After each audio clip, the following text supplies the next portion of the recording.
arti musik buat gue udah kayak apa ya, mungkin pengabdian kali ya. Jadi dari apa yang gue dapat dan apa yang gue pelajarin, sekarang waktunya untuk gue kayak give back to the fans, to the listeners, untuk menikmati musik yang gue persembahkan setelah gue belajar dan menyerap banyak hal selama ini.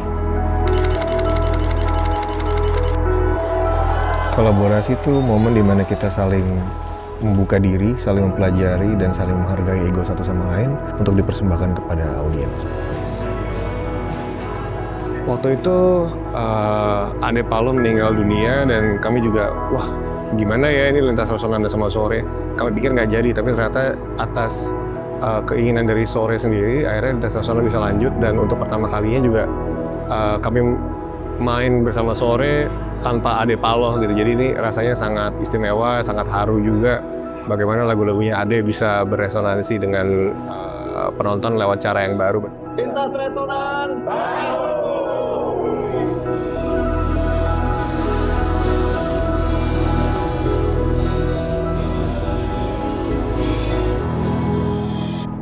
Oke, gue terima tantangan kalian.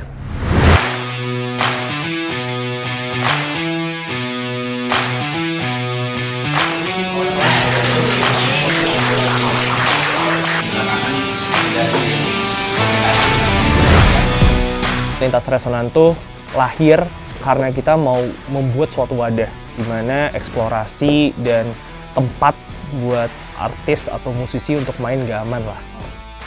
Jadi kalau di tahun lalu kita udah ngebawa konsep kolaborasi dari dua entitas yang ada Bara Suara, Danila, Perunggu, Efek Rumah Kaca, Sore.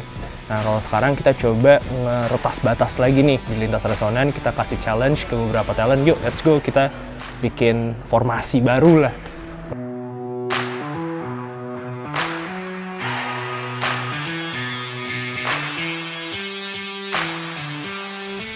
Di entitas baru ini, bentukan Lintas Resonan ini, jadi sebenarnya proses eksplorasinya sih, selain dari personilnya juga kita ngelihat background masing-masing personil yang berbeda kan, itu yang kita harapin nanti ngasih experience baru lah, kurang lebih gitu sih.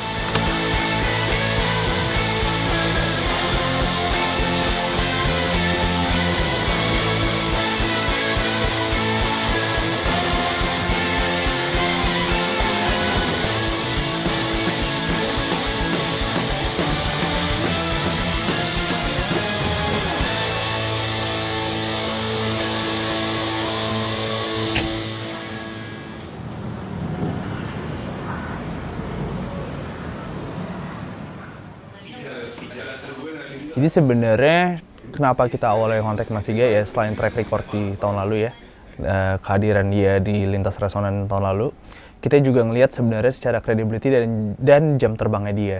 Kita ngelihat dia adalah sosok yang paling berpotensi untuk nge-guide ini semua dari eksplorasi dan lain-lain.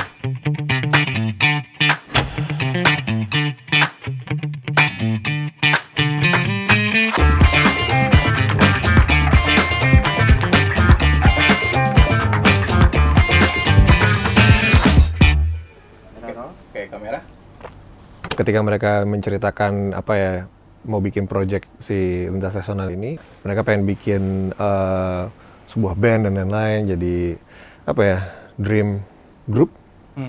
Terus habis itu ya udah akhirnya ketika brainstorming siapa-siapa aja nama yang ikut, terus konsepnya mau kayak apa, pertunjukannya mau kayak gimana, dan tour di kota-kota apa gitu. Jadi wah ini project bakalan jadi seru dan bakal jadi ekspektasi orang kayak lumayan tinggi nih.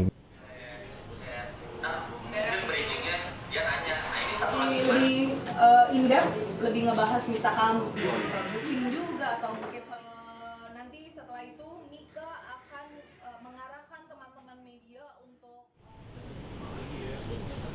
Ya sebenarnya kalau dari pemilihan personil, kita emang pertama kita ngelihat dari reputasinya dia di band masing-masing. Jadi walaupun dia punya nama yang gede, tapi bukan berarti dia sebenarnya cocok apa enggak tuh di Lintas Resonan. Kita ngelihat dari skillnya dia juga, terus kita ngelihat seberapa relevan sih figur-figur ini ke audiens kita. Dari nama-nama yang waktu itu masih banyak tuh ya, maksudnya gue diminta kasih 20 nama gitu. Kayak enaknya mainnya sama siapa ya, terus kita nyari-nyari dan bikin kayaknya kalau ini warnanya jadi kayak gini, ini jadi kayak gini. ya itu sebuah perjalanan juga untuk bisa nemuin apa ya, sosok personel dan musisi yang tepat untuk dijadiin sebuah band, karena nggak cuman kayak jago doang atau nggak cuman terkenal doang, tapi kira-kira secara persona bisa nggak nih dijadiin sebuah band, dari mungkin dari segi egonya dan lain-lain masuk nggak gitu. Kita mau melepas ekspektasi orang yang udah ke framing biasa gitu ya, jadi lebih beyond lagi sih.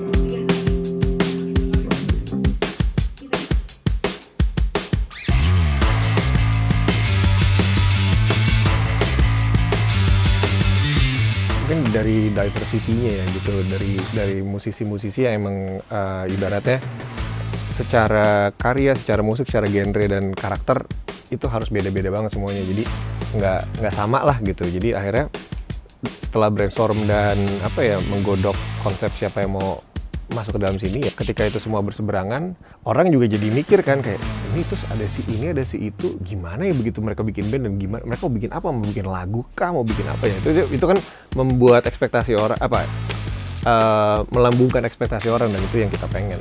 Nah ini yang sebenarnya kind of expectation yang pengen kita deliver nih ke audience. Oke, kalau emang lu suka sama satu entitas, sekarang lihat entitas lainnya juga, dan kita ngelihat seberapa potensi kreatif itu bisa dilebur. Pastikan orang yang datang ke sana penikmat musik ya. Nah itu ekspektasi kita, yang kita mau mereka tuh untuk menerima juga lah dari hal-hal baru di luar kotak-kotak yang mereka bikin.